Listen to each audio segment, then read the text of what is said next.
للہ وَإِنَّا إِلَيْهِ راجعون۔ صدق اللہ العلی العظیم۔ صلوات محمد علی محمد پر۔ ادھر کرسی پر آ سکتی، کرسی پر رکھو۔ آپ سے درخواست کروں گا تمام شہداء ملت، خاص طور پر کوئٹہ کے شہداء، اپنے تمام مرحومین اور میری والدہ کو بھی شامل کر کے ایک سورہ فاتحہ پڑھ کر بخش دیجیے گا۔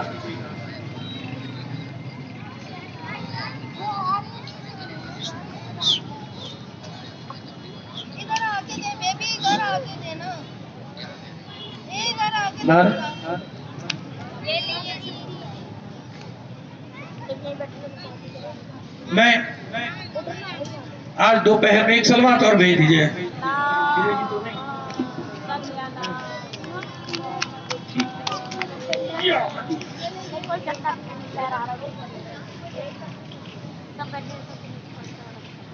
ایک بار سلوات عنایت فرمائیے محمد آل محمد پر۔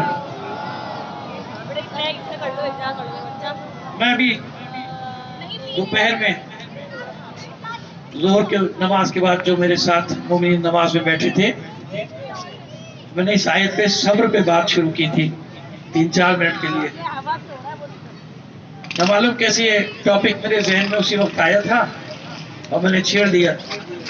3-4 منٹ میں بات ہو ہی نہیں سکتی تھی، تو میں نے ان سے وعدہ کیا تھا کہ پھر انشاءاللہ بعد میں آپ سے تفصیل سے بات کریں گے۔ جس جملے پہ میں نے بات ختم کی تھی وہ یہ تھا کہ صبر کی قسمیں ہیں۔ صبر کے معنی بتائے تھے کہ صبر کے معنی مصیبتوں کے سامنے سے ہٹ جانا نہیں ہوتا، صبر کا معنی مصیبتوں کے مقابلے میں ڈٹ جانا ہوتا ہے۔ یہ صبر کا معنی ہے۔ صابر وہ نہیں ہوتا جو میدان چھوڑ کر بھاگ جائے اور کہے کہ صبر کرو، جو مصیبتوں کا مقابلہ نہ کرے اور کہے کہ صبر کرو۔ صابرین کی سب سے بڑی جماعت کائنات میں کون سی ہے؟ شہداء کربلا ہے۔ اگر مطلقاً صابرین کی جماعت کہا جائے تو کسی کہا جائے گا؟ جناب سید الشہداء اور ان کے انصار کو۔ اب میں آپ سے سوال کرتا ہوں کہ بتائیے، جناب سید الشہداء اور ان کے انصار نے مصیبتوں کا مقابلہ کیا یا مصیبتوں کے سامنے سے ہٹ گئے؟ ڈٹ گئے نا۔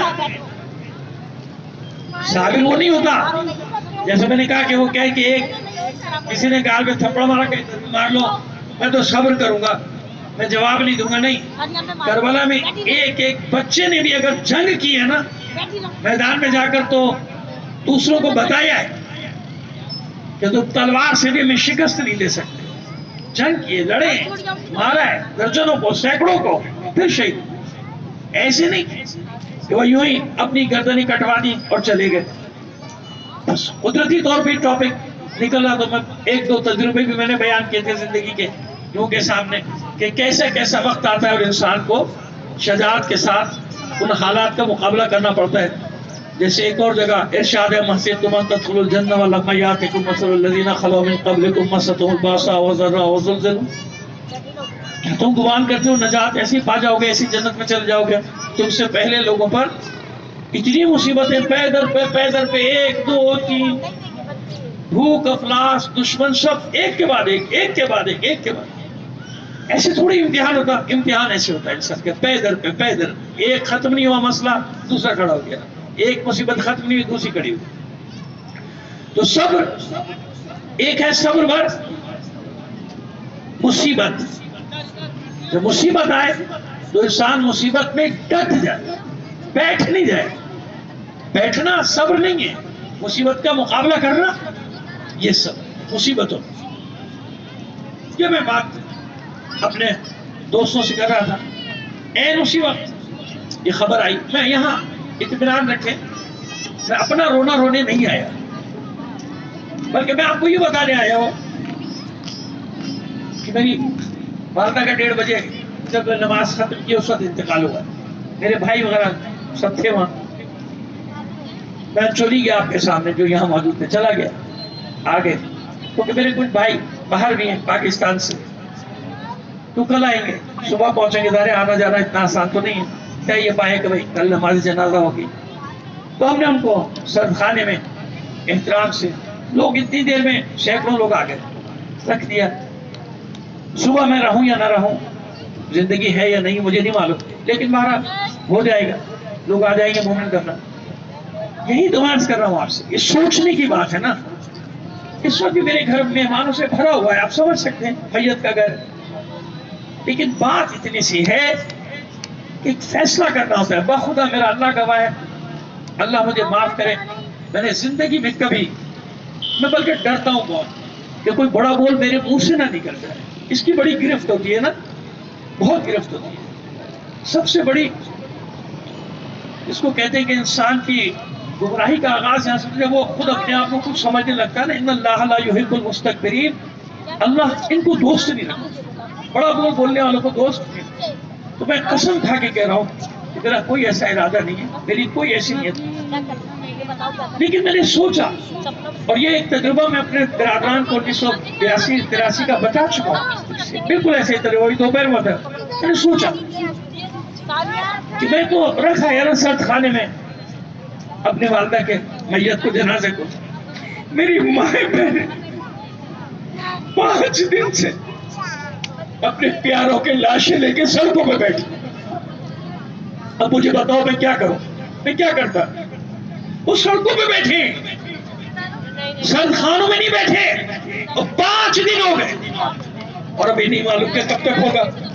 پھر اس کو فریضہ ہوتا ہے نا، ایک ضمیر اندر سے آواز دیتا ہے. ضمیر سب کچھ میرے ساتھ ٹھیک ہے، لیکن ضمیر کی آواز یہ کہ جو ڈیوٹی ہے اس ڈیوٹی کو پورا کرو، اپنے وظیفے کو انجام دو. جو تو پر وظیفہ ہے اپنے دین کی طرف سے، اپنے قوم کی طرف سے، اس کو انجام دو. اور اس کے سلے کے کس سے امیدوار رہو؟ لوگوں سے نہیں. لوگ کیا دیں گے؟ لوگ تو گالیاں بھی دیتے ہیں، لوگ تو برا بھلا بھی کہتے ہیں. آپ کتنی اچھا کام کریں لوگ کیا کچھ نہیں کہتے، آپ جانتے ہیں، آپ سب جانتے ہیں. لوگوں سے کبھی، لوگوں سے اس کا سلے کی امید نہ رکھو. وہ جو ہے نا سورہ دیر میں لا نرید منکم جزاء ولا شکورا، تم لوگوں سے کسی جزا کی، ہم تم سے کوئی جزا نہیں چاہتے. معصومین کا ارشاد آیت ہے، لیکن ہے تو معصومین کا ارشاد، جس کو آیت کی شک پہ پروردگار عالم نے قرآن کا حصہ بنائے. تو بس یہ یاد رکھیے کہ سب ہے زندگی کے ساتھ ہے نا اتار چڑھاؤ. حق ہے، ماں کا حق ہے، روئے زمین پہ سب سے بڑا حق ہی ماں کا ہے. اور کس کا؟ وہ ذل الہی ہے. میں پہلے کہہ چکا ہوں، میں اپنی ماں کے لیے نہیں، سب کی ماؤں کے لیے اس بات کا قائل ہوں کہ بادشاہ ذل الہی نہیں ہوتا. مجلسوں میں پڑھتا ہوں، بادشاہ ذل الہی نہیں ہوتے. بادشاہ ان کے ذل الہی ہوتے جو ان کے خانسامے ہوتے، جو ان کے غلام ہوتے، جو ان کی پیر چاٹتے اور جوتیاں صاف کرتے. وہ ذل الہی نے اللہ کا سایہ زمین پہ، ذل سبحانی. یہ بادشاہوں کو کہتے تھے، ملا بھی کہتے تھے پرانے زمانے میں، عام لوگ بھی کہتے تھے. نہیں، اصل میں جو ذل الہی ہے نا اس کائنات میں معصومین کے بعد، وہ ذل الہی ہے ماں. یہ وہ سایہ ہے، یہ وہ دعائیں ہیں، یہ وہ چھاؤں ہے. قدر کرو اپنی ماں کی. کہہ رہا ہوں تم سے، ہر سانس میں اپنے اولاد کو سوائے دعا کے کچھ نہیں دے. بس میرا دکھ جانتے ہیں کہ میرا دکھ یہ ہے کہ میں بڑے اطمینان سے رہ رہا تھا، کیونکہ مجھے معلوم تھا جب میں باہر نکلتا ہوں، جب تک واپس نہیں آتا، گھر نہیں آتا تھا، میری ماں میرے لیے دعائیں کرتی رہتی، تصویر پڑھتی. سب کی مائیں ایسی ہوتی، محسوس کرنے کی بات، سب کی مائیں ایسی ہوتی. بچوں تم کو بتا رہا ہوں، اب وہ سایہ مجھ پر نہیں رہا، لیکن ڈیوٹی تو ہے، اپنا وظیفہ تو انجام دینا ہے، وظیفہ تو انجام دوں گا. لہٰذا پھر وہی پیغام ہے میرا آپ کے پاس. یہ بات میں نے بتا دیا آپ کو صرف دیکھیے، کیونکہ صبر پہ میں بات کر رہا تھا، دوپہر میں بالکل اتفاق تھا.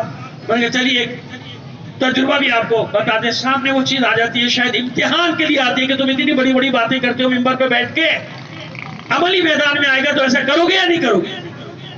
یہ بچوں کو بھی سمجھا رہا ہوں کہ اگر دینی تعلیم حاصل کرو، پڑھو، تو یہ بڑا مشکل، یہ عام دنیا کے ہر فیلڈ سے سخت ہے اگر کوئی سمجھے، اور سب سے آسان ہے اگر کوئی نہ سمجھے. اسی سے لوگ پتہ نہیں کیا کہ اپنی دنیا داری کے لیے، شو بازی کے لیے، نام و نمود کے لیے، آپ دیکھیں نا کمپٹیشن چلا ہوا ہے، مقابلے بازی ہو رہی ہے، پتہ نہیں کیا ہو رہا ہے، مارکیٹنگ ہو رہی ہے، پتہ نہیں کیا کیا ہو رہا ہے. نہیں، ایسا نہیں ہوتا. جو کہتے ہو، جو لکھتے ہو، جو پڑھتے ہو دینی تعلیم میں، ہونا یہ چاہیے کہ جب اگر سامنے کوئی ایسا میدان آ جائے نا پھر انسان عمل کر کے بتائے کہ میں نے جو پڑھا تھا میں اس پہ عمل کرنا بھی جان. بخدا پھر میں آپ سے کہہ رہا ہوں، میں چھوٹا سا طالب علم، بہت ادنا سا طالب علم، لیکن ڈرتا رہتا ہوں کہیں کوئی کوتاہی نہ ہو جائے، لوگوں کے حق میں کوئی کوتاہی نہ ہو جائے، قوم کے حق میں کوئی کوتاہی نہ ہو جائے. وہ لوگ سمجھے نہ سمجھے اس سے بحث نہیں ہے مجھے، میں نہیں جانتا، لیکن میں اپنے طور پہ کوشش کرتا ہوں کہ گناہ گار ویسی ہے، وجود ہمارا گناہوں سے بھرا ہوا ہے، انسان ہے، عام انسان، خطاؤں کے پتلے، لیکن کم از کم ایسے مواقع پہ انسان اپنے ضمیر کی آواز پہ لبیک کہے اگر اس کا ضمیر زندہ ہے. لبیک یا حسین، لبیک یا حسین، لبیک یا حسین، لبیک یا حسین، لبیک یا حسین، لبیک. کچھ امید پیدا ہوئی تھی حالات کے سیدھے ہونے کی، لیکن ابھی تک ایسا کچھ ہوا نہیں. اب پھر یہ خبر آ رہی ہے کہ کل تک، صبح تک ہو جائے گا. میں پھر کہہ رہا ہوں کہ کوئی مسئلہ نہیں، کتنی دن لگ جائیں ہم بھی بیٹھیں، ہم بھی یہی پر ہیں، دیکھتے ہیں کب تک وہ ان کے مہندی پیروں کی ختم نہیں ہوتی. وزیر اعظم کہ اس نے اپنی انا کا مسئلہ بنا لیا، بے وقوف نے انا کا مسئلہ بن گیا، اور اب اس سے کھیل رہی ہیں وہ جماعتیں جو خود شیطانی جماعتیں، اس کی مخالف.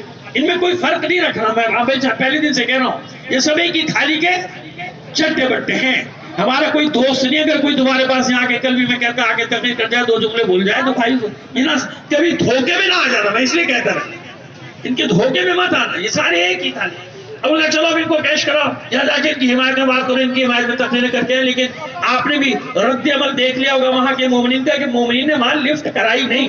ٹھیک ہے، مہمان تھے، جیسے میں نے کہا نا، میں کہتا ہوں کہ کوئی آ رہا مہمان، آ جاؤ بھائی، جاؤ اظہار جلدی کرو چلے. تو وہاں بھی آپ نے دیکھا ہم اب لاشیں لے کے بیٹھے، لیکن انہوں نے کوئی بدتمیزی نہیں کی. آیا ٹھیک ہے جی، آپ تعزیت پیش کریں، آپ نے اپنی تقریر کی، تقریر کر کے چلے گئے. یہ سبق ہے. وہ شہداء کی جنازے لے کر بیٹھے، لیکن انہوں نے اپنے اقدار، اپنی ویلیوز کی حفاظت کی. کہ اگر یہ بھی جو گئے ہیں، یہ ان کے پرانے دور میں نہیں معلوم ہے آپ کو کیا ہوتا رہا، ہمارے ساتھ ہزاروں قتل و غارت، ہزاروں ہمارے شہید ہوئے، لیکن انہوں نے ان کے ساتھ بھی کوئی بدتمیزی نہیں. جو حکومت کے نمائندے گئے ان کے ساتھ بدتمیزی کی نہیں کی نا. تو یہ ہوتا ہے طریقہ کہ اگر کوئی تمہارے پاس چل کے رہے، مانو نہیں مانو، نہیں مانی، انہوں نے کسی کی بھی نہیں مانی بات، لیکن بدتمیزی نہیں، کیونکہ میرے گھر پہ چل کے آئے نا. ہاں میں وہاں جاؤں تو میں دیکھوں گا، لیکن یہاں جب کوئی چل کے آ جائے، میں 3-4 دن سے یہ بات کیوں کر رہا ہوں، یہ تربیت کا حصہ ہوتی ہے کہ میرے گھر پہ کتنا بڑا دشمن بھی چل کے آ جائے، یہاں کچھ نہیں کہوں گا. چلا جائے باہر، میدان کا آدمی ہوں، اپنے جتما پہ بھروسہ کرتے ہوئے اپنا مجمع دیکھ کے کسی کو روک ڈال دینا، یہ کون سی مردان کی بات نہیں ہوتی. لہذا پھر پیغام دے رہا ہوں، یہاں سے آپ یاد رکھیے، پیغام جا رہا ہے پورے پاکستان میں، پوری دنیا میں جا رہا ہے. ابھی پھر میں جب دوپہر میں تھا تو آپ کو بھی خیر خبریں مل گئی ہوں گی، نیو یارک وغیرہ میں دھرنے شروع ہو گئے. میں نے آپ سے جو کہتا ہوں، میں غلط بات نہیں کہتا، آپ جانتے ہیں. اب تک میں وہی بات کہتا ہوں جس کی تصدیق ہو جاتی ہے، میں نہیں کہتا غلط. پہلے میں نے آپ سے کہا تھا کہ اگر کل تک یہ نہیں سدھرے جو گزرا ہوا کل ہے، تو دوسرے ممالک میں دھرنے شروع ہو جائیں گے. الحمدللہ اللہ نے لاج رکھی اور وہ شروع ہو گئے. ابھی پورے یورپ سے بھی آپ کو خبریں مل جائیں گی، کل تک مل جائیں گی ساری. تو یہ خود اپنے پیروں پہ کلہاڑی مار رہے ہیں، ہمیں اس کی پرواہ نہیں. ہاں کل کے بارے میں، کیونکہ صبح مجمع نہیں تھا، توجہ سے یہ جو آج کا میں پیغام آپ کو دے رہا ہوں، توجہ سے سارے سننا. ایک صلوات بھیجیے محمد علی محمد پر.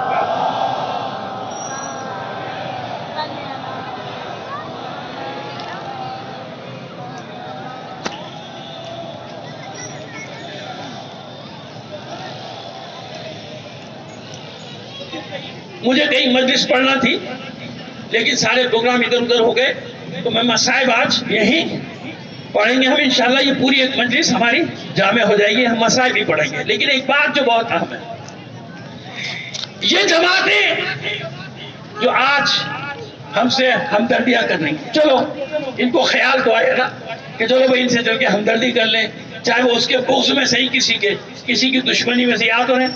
لیکن ایک جماعت، ایک گروہ کے بارے میں آپ کو بتانا چاہتا ہوں کہ ہمارے بغض میں کتنا شدید ہے، وہ ہماری نفرت میں کتنا شدید ہے، وہ ہماری دشمنی میں کتنا شدید ہے. یہ ابھی بتاتا ہوں. کل جلسہ ہوا بنوں میں، بظاہر وہ کس کا جلسہ تھا؟ کیا ہے وہ؟ پی ڈی ایم ہے، P M D, D T P M, کیا ہے وہ؟ پی ڈی ایم ہے. ہمارا چلو پی ڈی ایم ہوگا.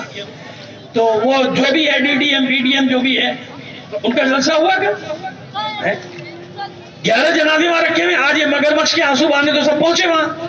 چیلنج کر رہا ہوں اس جلسے میں، پورے جلسے میں جو اس جلسے کی کمانڈ کر رہا تھا اس نے ایک لفظ بھی شہداء کے بارے میں بات کی. 4 دن سے 5 دن سے شور کر رہے ہو تم چینلز پہ، اور جو تمہارا چیئرمین ہے جس کو تم نے سربراہ بنایا ہے وہ اپنے علاقے میں جلسہ کرتا ہے بقول اس کے لاکھوں، بقول اس کے لاکھوں کا مجمع. وہ حالانکہ سینکڑوں ہزاروں بھی ہو تو ان کو لاکھوں نظر آتے ہیں.